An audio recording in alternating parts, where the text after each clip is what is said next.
l'énergie féminine et l'énergie masculine, et particulièrement en affaires, d'accord? Je pense que vous savez, je vais mettre la vidéo là. À quel côté la vidéo chez vous? Elle est à droite, bon, c'est bon.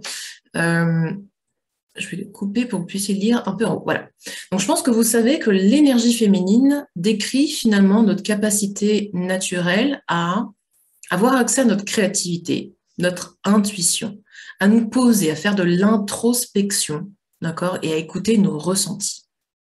Énergie féminine et énergie masculine cohabitent dans chaque être humain. Donc, on peut être un homme et avoir de l'énergie féminine, on peut être une femme et avoir de l'énergie masculine, bien évidemment. D'accord? Donc là, on élargit. C'est du féminin sacré, masculin sacré, plus général. OK? L'énergie masculine, elle, c'est comme je vous disais, plutôt l'énergie de la structuration, de la mise en place, la mise en mouvement, action. OK? C'est l'énergie du faire et c'est également l'énergie de la concrétisation. Donc là, vous commencez à comprendre finalement que on a besoin des deux. OK, on a besoin des deux. Je répète, nous avons besoin des deux. Si tu es une entrepreneuse spirituelle, justement, pose-toi la question, est-ce que tu n'es pas un petit peu trop dans ton yin, un petit peu trop dans ton féminin? Point trop d'infos, c'est comme tout, hein. Quand on est trop dans son féminin, ici, vous voyez, eh bien, on a tendance à procrastiner parce qu'on tombe dans notre perfectionnite, on tombe dans le « mais est-ce qu'on est sûr que c'est bon pour machin ?» On tombe trop dans la stratégie, en fait. On stratégifie, on veut être sûr, on veut être prête, on veut être parfaite, et donc, du coup, le faire est complètement gelé, d'accord? Donc, l'introspection, c'est chouette, la réflexion, c'est très chouette, mais trop, c'est trop, d'accord? Autre point que je vois souvent, c'est la perchitude non concrète. Alors, moi, j'adore la perchitude, je suis la reine de... On part en cacahuète dans l'univers, ok, mais c'est surtout pour, boum, pouvoir mettre en place des choses dans la matière. Et ça, c'est vraiment ce sur quoi j'insiste dans mon académie avec mes clientes, c'est que c'est très bien de faire du développement de mindset, c'est très bien de faire du développement spirituel, mais n'oublions pas d'intégrer et d'implémenter, de mettre en action. Et ce que mes guides me disent très souvent, et je suis vraiment ravie de travailler avec eux, c'est ils me donnent des idées pour pouvoir les implémenter. Ce webinaire, par exemple, a été littéralement canalisé. Ok, j'ai juste demandé, paf, ok, c'est de quoi je dois parler pour donner le meilleur à ma communauté en ce moment et à quelle date et tatati tata soin. Et puis j'ai pris la dictée. Et le webinaire, je l'ai fait, je l'ai construit, etc. D'accord? Donc, canalisation, implémentation. Canalisation, implémentation. Donc, perchitude, super, mais soyons toujours dans la matière, puisqu'on est là pour vivre dans la matière. Okay, on a choisi l'incarnation pour ça. Trop d'énergie féminine, c'est aussi s'en remettre un petit peu trop à l'extérieur de soi. Oh, ce que j'adore, c'est alors, si ça ne s'est pas produit, peut-être que ça ne devait pas se faire. Oui, somme toute, c'est génial, on prend du recul avec ce genre de phrase, d'accord? Peut-être qu'il y a certaines choses, effectivement, qui ne doivent pas se faire, et ça, c'est cool. Et j'avais tendance à dire ça aussi moi-même, d'accord, sur « Ah, bah, c'est peut-être pour ça que, du coup, ça n'a pas fonctionné, et machin, truc chouette, c'est que c'était pas aligné. » Je commençais, en fait, inconsciemment, de par cette humilité spirituelle, à remettre à l'extérieur de moi ma propre responsabilité. D'accord? Dans la vie, on a deux choix quand on analyse les choses. Soit on se dit, c'est moi qui suis responsable, et donc c'est moi qui suis créatrice de ma réalité.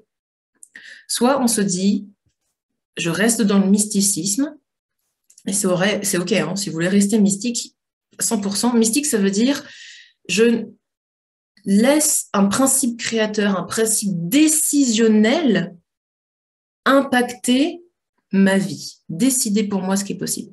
Je m'en remets à un plan qui me dépasse.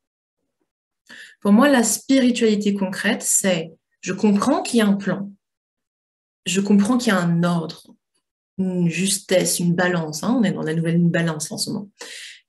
Mais je reste créatrice de ma réalité, je reste décisionnaire de ma réalité, je reste responsable de ma réalité. Et donc, je vais co-créer avec l'univers. Co-créer, là est la clé.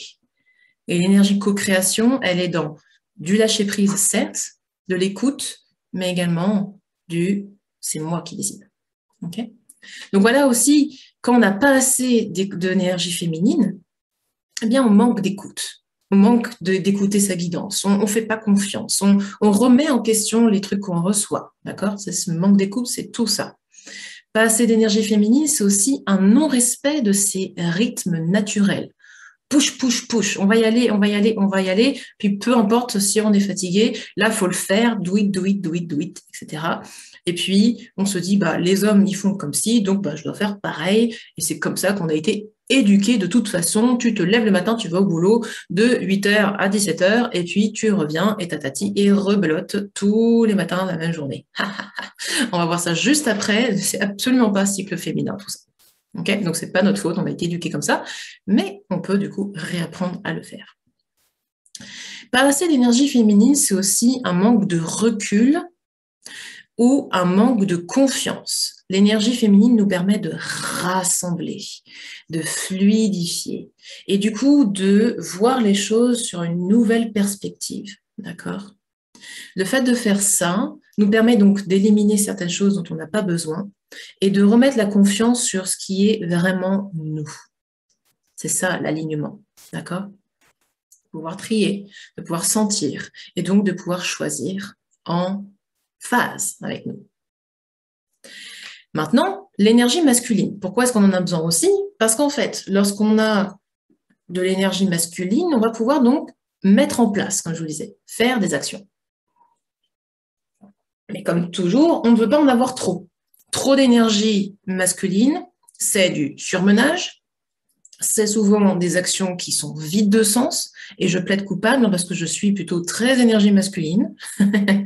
Et des fois, ça arrive que je fasse des trucs, et ça n'a, mais alors franchement, aucune essence. En fait, ça tombe flop, d'accord ? Les actions vides de sens, c'est aussi « Ah, mais j'ai entendu un tel dire qu'il fallait faire comme ça, alors je l'ai fait comme ça, sans trop me l'approprier, en fait. » Ah, mais j'ai pris un coach en marketing, et puis du coup, il m'a dit de faire comme ça, ou voilà, et puis du coup, j'ai fait, et puis nanana, et puis ça n'a rien donné. Mets-moi ça en commentaire, mets-moi un petit like, si ça t'est déjà arrivé, ça, de prendre des formations, et puis finalement de faire un grand plat. Je lève la main. Ça a été mon cas, et ça n'a rien à voir avec la formation, ça n'a rien à voir avec la stratégie en elle-même, c'est juste que quand on implémente comme ça, vide de sens, ou même dans la peur de mal faire, la peur de manquer quelque chose, la peur de ne pas être assez, ça se ressent direct, c'est rédhibitoire, d'accord ? Donc ça, c'est le masculin trop fort. Quand on est dans son masculin un peu trop fort aussi, eh bien, on va se crisper sur toutes nos insécurités, d'accord ? On ne va pas écouter les insécurités, les émotions qui essaient de nous dire quelque chose, d'accord ? On va venir du coup, cric, cric, cric, cric, cric, encore plus dans le contrôle, en fait. C'est ça la crispation. On est dans le contrôle, on veut tout régler, on veut tout comprendre, on veut faire ci, ça, comme ça, ta, ta, ta. Et pareil, comme je vous disais, eh bien, on va faire du coup des investissements, mettre en place des actions, eh bien, qui vont combler cette insécurité. Mais l'insécurité, c'est un sentiment.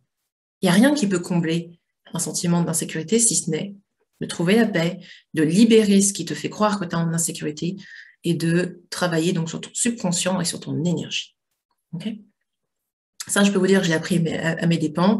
Donc, c'est pour ça que je vous transmets ça aujourd'hui pour que vous ne fassiez pas la même erreur.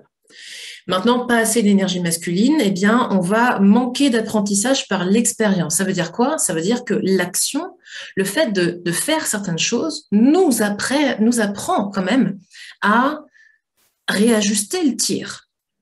Toutes les stratégies du monde sur votre papier ne remplaceront pas l'expérience. Et là, c'est là que je me dis, mais je comprends pourquoi j'ai fait un doctorat en biologie. Confronter les idées dans l'expérimentation, je peux vous dire que c'est radical. Parce que la biologie, elle vous envoie péter, d'accord ? Il faut avoir de la résilience, il faut refaire, il faut être constant et vraiment confronter l'idée avec l'expérience, d'accord ? Pour tirer une conclusion. L'activité professionnelle, c'est la même chose. Rien ne remplace l'expérience. Et vous le savez, puisque pour vous développer en tant que coach, en tant que thérapeute, en tant que ce que vous faites là actuellement. Ben, il a bien fallu que vous vous entraîniez, il a bien fallu que vous ayez des cobayes, il a bien fallu que, 3 petits points, d'accord? L'expérimentation, d'accord? Donc, quand vous êtes pris un bâche, et je sais que ça fait mal à l'âme, hein. Quand on s'est pris un bâche, par exemple, on a fait un webinaire, et puis ça n'a pas été folie folaille, puis du coup on se dit, oh, le webinaire, c'est pas pour moi, voilà, je mets de côté. Quand on a testé des lives, et puis qu'il y avait personne qui était là, etc., et puis du coup on commence à se dire, mais est-ce que les chiffres, c'est bon, nanani, nanana, et on met de côté, voilà, parce que ça nous fait du mal. Doucement, calmons le jeu, ok? Apprenons aussi à prendre du recul justement avec ces fers qui n'ont pas donné autant de résultats qu'on voulait. Parce que le plus important là-dedans, ça n'est pas le résultat concret. C'est tout l'apprentissage et la valeur de communicante que tu vas développer au fur et à mesure du temps. Mes premiers lives sur Facebook étaient d'un pourri, mais d'un pourri, je te raconte pas, c'était l'horreur. J'étais genre, qu'est-ce que je vais dire? J'ai eu le frein du live, la caméra, quoi. Et pourtant, mon coach m'a dit, tu sais, tu veux devenir à l'aise avec les lives, bah, tu fais 30 jours, 30 lives. 30 jours, 30 lives. Mais qu'est-ce que je vais raconter? Mais qu'est-ce que je vais dire? Mais qui va être là? Mais qui va me regarder? Mais qui va me juger? Tatati, soin. Bah, au final, ce qui s'est passé, c'est que j'ai pris plaisir en me disant, moi, c'est pas grave, c'est juste pour m'amuser, pour apprendre. Ok? Donc ça, vous pouvez peut-être le noter quelque part, si vous voulez. Une des clés, c'est la clé du fun, la clé de l'apprentissage. Je suis en continuel apprentissage et donc je n'ai pas besoin de craindre le faire. Ok? C'est ce qu'on appelle devenir confortable avec l'inconfort. Parce que quelque part, on sait à l'intérieur de nous, énergie féminine, d'accord? On sait à l'intérieur de nous que c'est ce qui est bon pour notre communauté, c'est ce qui est bon pour notre activité. C'est ce qui est bon pour nous, puisqu'on sert déjà en faisant du contenu gratuit, d'accord? Si je suis là vraiment par plaisir, ça me fait trop kiffer de faire ce contenu gratuit avec vous. Je sais que je vais impacter au moins une vie avec ce contenu. Et si j'impacte au moins une personne aujourd'hui, en replay ou plus tard, grâce à ça, j'ai fait mon job, ok? C'est aussi mon job de coach que d'aider avec mon contenu gratuit. Mon job, ça n'est pas de faire le buzz sur Internet. Mon job, ce n'est pas faire des likes. Mon job, ça n'est pas d'avoir des commentaires ou des je sais pas quoi pour remplir mon ego. Mon job, c'est de changer des vies, de transformer des vies. Et je sais que je le fais déjà par mon contenu gratuit. Ok? Pas assez de masculin, c'est aussi de l'anxiété par l'illusion du non-contrôle. J'explique cela. L'anxiété par l'illusion du non-contrôle.